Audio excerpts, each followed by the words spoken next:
When it comes to Ninja Kamui, it's heavily reliant on flashy action sequences, but unfortunately, that's paired with inconsistent development of its characters or its story to the point where it doesn't feel like it's essentially living off of a sympathy grab. So, to summarize what season 1 of Ninja Kamui is about, Mari and Higan are former ninjas who left their ninja clan and now are trying to raise their child in the countryside in peace. Unfortunately for them, there's a code with the ninja clan where if you try to leave, you have to die because you know the secrets and everything. And while Higan is able to live, he unfortunately witnesses both Mari and his young son, who probably wasn't even 10 years old yet, dying in front of him in a brutal fashion.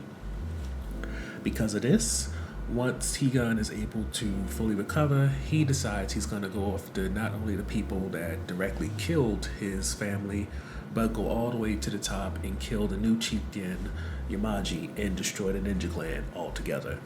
So getting to the review section, unfortunately when it comes to Ninja Kamui, there's no highlights. It's just low points and on-the-fence topics. And when it comes to low points, the issue for us is that when it comes to Ninja Kamui, its lead character is bland. Higan might be dynamic and entertaining in fight sequences, but otherwise he speaks in a lifeless way. His draw is pretty non-existent. And in terms of his story, it feels kind of cheap because Mari, as much as she gets built up through flashbacks, unfortunately that doesn't drive your investment in he gonna get his revenge.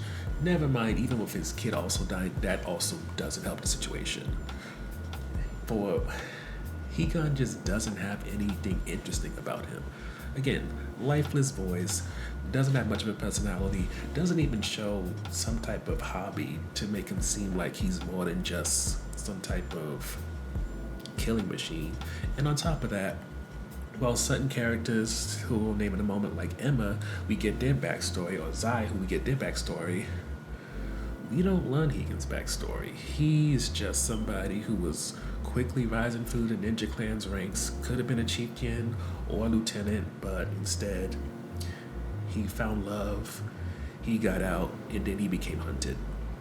And what doesn't help is that when it comes to other characters, especially characters who are prominent on this show, they're either people like Mike, who's very annoying to the point where it feels like Jar Jar Binks from Star Wars is his inspiration, or it's other people like Yamaji, who, like Higan, doesn't have much in the way of backstory, speaks in a very calm, monotone way, and even though they build up Yamaji toward the end to at least give us an idea of what he's going for, unfortunately, it's not enough. And if you're someone who's really into story or character development, I feel like for most of this show, it's just not going to be enough. Getting to the defense portion, the action, I'll admit, it's one of those things where because it's so flashy in the beginning, it's really cool and interesting, especially because the Aza Corporation, which is what the Ninja Clan is working for, they have mecha suits that they create for the ninjas, and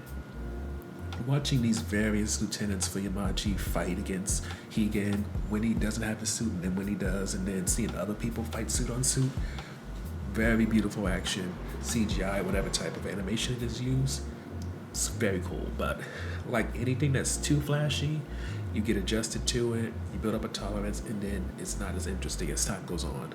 Hence why this is something that we're on the fence about. Which leads to the last topic, which is the characters in general. And again, the majority of characters, they're not given a hook.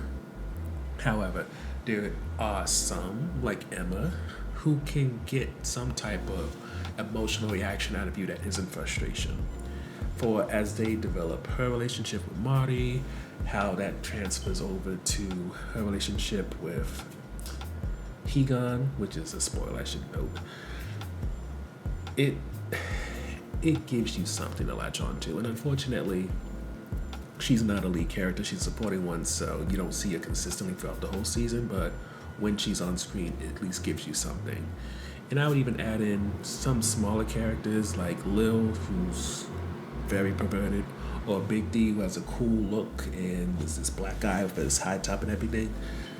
They give you glimpses and ideas that this show could have done more. It could have given almost all these characters personalities and make them actually interesting beyond when they're in fight scenes, but for whatever reason they didn't do so. And because of that, while the show definitely succeeds in terms of delivering the action that's expected, in terms of everything else it could and should have delivered, I won't say that the writers refused to do that, but it seemingly wasn't a priority.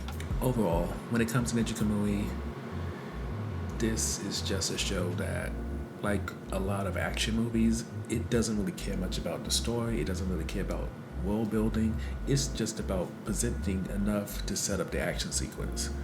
Why is he gonna get into all these fights? It's because his wife and his son got killed. Why is someone like Mike getting involved in all this?